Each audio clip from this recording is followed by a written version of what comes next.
Hello everybody, my name is Won-Chul Jeon. I'm a Korean-American lawyer and also a historian as well.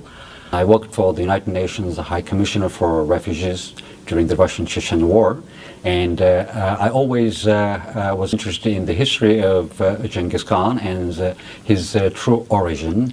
And I did research for more than 23 years using many different historical books written in the ancient times. And as a result, I trust that I could find the true ancestry of Ghenghiz Khan, and I put my discovery into two different books. What I found out is that Ghenghiz Khan was not a Mongol, and he was not one of the descendants of a legendary animal called Grey Wolf, but that he was the 19th descendant of a Korean king, 대조영의, who created what we call Balhae country, or Korea, Balhae Korea dynasty, which was established about 1,300 years ago in northern part of Korea. The great world conqueror, Ghenghiz Khan, who is said to be a Mongol person, was given the title of 종19세손인, which means a world conqueror, during the 13th century by Juvayni, a Persian historian. And it's a long time ago that I first got in touch with a book which is called The Secret History of the Mongols. This book was written about 800 years ago, and it describes how Ghenghiz Khan, childhood name Temujin, was born, and who his ancestors are, and what he did during his life. So I started reading this book again and again, and after many years, it came to me that actually the names of 19 ancestors recorded in this book were not in Mongol language, but in fact these names were in an ancient Korean language called Goguryeo-Malgalian language. And about 5 or 6 years ago, I was struck by the fact that actually this book contains secret codes to the whereabouts and the origin of his ancestry. And then I began to gather a lot of books, almost 600 books in almost 29 different languages from all over the world. And these historical books, written several hundred years ago, began to decipher what I call shejere, which means the family tree of Ghenghiz Khan. By putting them together, I could come to the conclusion that there are 4 keywords which led me to the discovery of the astonishing historical facts. Number 1 is Temujin, the meaning of Temujin. Number 2 is the meaning of Ghenghiz Khan. Then number 3 is Mongol. And number 4 is the legendary birthplace of all the Turks and Mongols, called Ergenekon or Ergenekon. First of all, regarding his childhood name, the scholars think that Temujin come from either Mongol language or Turkic language, like Temurchin. And this means blacksmith or iron man. So this is the common interpretation. But actually, what Temujin meant is very simple. The third king of Goguryeo kingdom was King Temujin. And so his family gave this name to Temujin, to Yesugai Batar's child. And so by adopting the name of Temujin, his family claimed themselves to be the descendants of the third king of Goguryeo kingdom. And second, what does this word mean, Ghenghiz Khan? There is a history book written about 700 years ago, Jamiat Tavarikh, by Rashid Uddin. It's written in Persian language. And according to this book, the meaning of Ghenghiz Khan is the greatest king among the kings, or the greatest emperor among all the emperors, in Mongol language. Marco Polo recorded, instead of Ghenghiz Khan, he mentioned actually Ghenghiz Khan only one time, and he mentioned 24 more times Chingi Khan, which reflected the exact pronunciation of Ghenghiz Khan at that time. And Chingi Khan exactly means Chingui Khan, which is a kingdom built in northern part of Korea, north of Han River. And Chingui means exactly the Balhae Malgalian kingdom, which lasted for about 250 years after the collapse of Goguryeo kingdom in 668. And the Balhae kingdom was built in 698. In fact, Ghenghiz Khan means the king of Chingui. Khan means king, and Chingi is the country name of Balhae kingdom.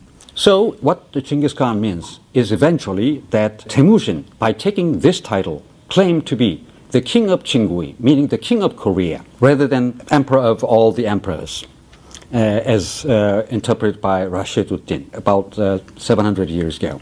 The third one, the name of Mongol. Well, until now, scholars in the world interpret this name as coming from a Mongol word Mongol, which means silver. But actually, it was not true. This word Mongol originated from the word Molgol, which means mol in Korean language and gol, another word. Mol means horse and gol means province, which existed during the Goguryeo period and Pare-Malgalian period. So what Ghenghiz Khan claimed by adopting Mongol as his country name was that he gave the name of Mongol to this land. And thereafter, this land was known as Mongolia or Mongol.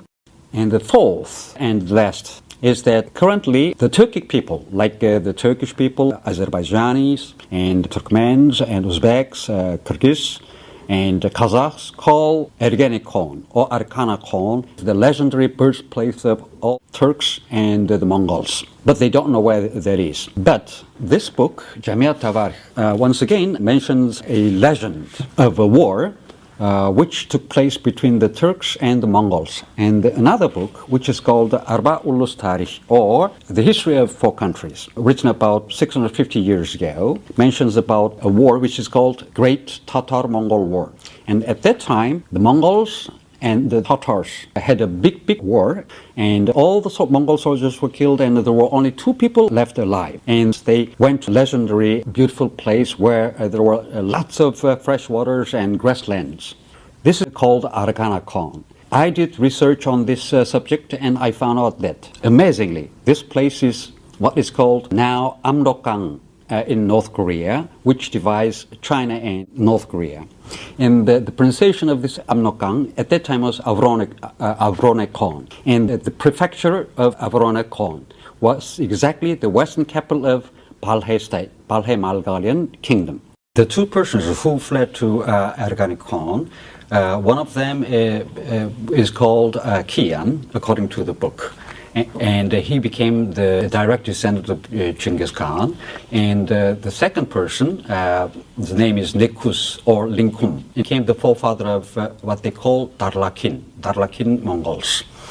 And by comparing the genealogy books of these people together with a Korean genealogy book, I found out that these 2 persons are exactly those 2 persons showing up in the genealogy book of the royal family of Korean kingdom, Pare-Malgal, who still exist in Korea.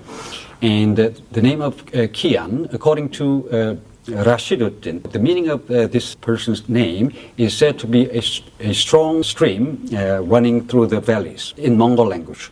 But Kian in Mongol language doesn't have that meaning at all, and there is not even such a word. But there is a Sino-Korean word which we always use that has exactly the same meaning and the same pronunciation. And the clan name of Kiat is exactly the same family name with the Pare-Malgalian royal family, Kiat, or Kul, we call it, or Te in another word, meaning great or big, or Bozorg in Persian language, and Ike in Mongol language. So Kian and Kiat became the direct ancestral lineage of Ghenghiz Khan, and Darlakin, no scholars could figure out what Darlakin means. But actually, this was the son of the second king of Pare-Malgal kingdom. And his name is Doriheng now, but in the ancient times his name is pronounced as Dorikhang. And this Dorikhang became Darlakhang or Darlakin. And so they stand in the same family trees in the genealogy book. They perfectly match each other, and then from here they became, after 17th generation, Ghenghiz Khan was born.